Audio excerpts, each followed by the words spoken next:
એકવાર થાઇરોઇડ કેન્સરનું નિદાન નક્કી થાય પછી એની સારવાર નક્કી થતી હોય છે.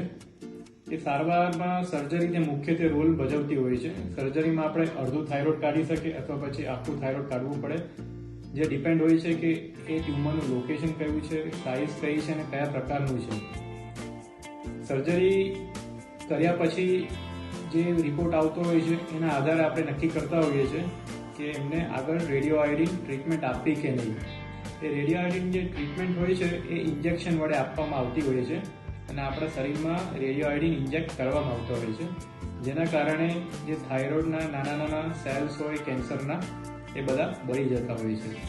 થાઇરોઇડ કેન્સરથી ડરવાની જરૂર નથી હોતી, કારણ કે જે ટોટલ હેડ એન્ડ નેક કેન્સરમાં થાઇરોઇડનું જે કેન્સર હોય છે એ એકદમ હળવા પ્રકારનું કેન્સર હોય છે અને જે થાઇરોઇડ કેન્સરનો જે ક્યોર રેટ કહેવાય વિશ્વમાં અને ઇન્ડિયામાં એ 95 થી 99% છે. એટલે 95 થી 99% લોકોને થાઇરોઇડ કેન્સર મટી જતું હોય છે.